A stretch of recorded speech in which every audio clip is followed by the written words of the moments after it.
আসসালামু আলাইকুম, কেমন আছেন সবাই? তো শুক্রবার মানেতে স্পেশাল কিছু একটা রান্নাবান্নার আয়োজন। তো প্রথমে চুলে একটা কড়াই বসিয়ে দিয়ে পরিমাণ মতো সয়াবিন তেল দিয়ে আস্ত গরম মশলাগুলো দিয়ে দিয়েছি, দিয়ে বেশ কিছু পরিমাণে পেঁয়াজ কুচি দিয়েছি। পেঁয়াজটা যখন নরমে আসে তখন আদা রসুন বাটা, লবণ, হলুদের গুঁড়া, মরিচের গুঁড়া দিয়ে ভালোভাবে এখন আমি মশলাটা কষিয়ে নিব।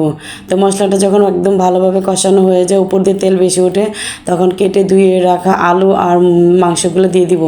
দিয়ে একটু নেড়ে চেড়ে ঢাকনা দিয়ে ঢেকে আমি কিছু সময় নিয়ে তো কষিয়ে নিব। তো এইভাবে মাংস যত বেশি কষানো হয় খেতেও অনেক মজা হয়। তো ভালোভাবে যখন আমার মাংসটা কষানো হয়ে যায়, তো উপর দিয়ে আমি মাংসের সাথে আস্ত 4টা রসুন দিয়ে দিব, দিয়ে একটু নেড়ে চেড়ে পরিমাণ মতো ঝোল দিয়ে দিব। তো আস্ত রসুনটা আমার কাছে ভাতের সাথে খেতে অনেক ভালো লাগে, এই জন্য আমি সবসময় রান্না করার সময় আস্ত রসুন দিয়ে দিই।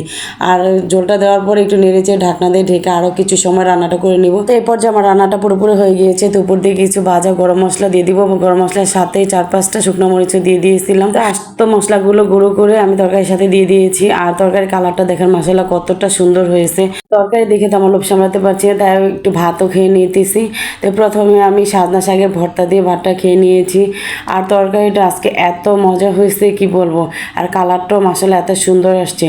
আর শুক্রবার মানেই তো আমার ছেলের জন্য ভালো মন্দ কিছু খাওয়া।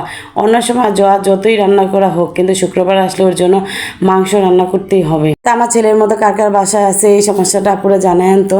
যেদিন শুক্রবারে মাংস রান্না না হবে, এদিন আমার ছেলের মুখের দিকে তাকানোই যায় না, মানে এমন একটা অবস্থা। আর মাংসের সাথে তো সব থেকে বেশি ভালো লাগে আমার আলুটা। আলু তো আমার অনেক বেশি পছন্দ।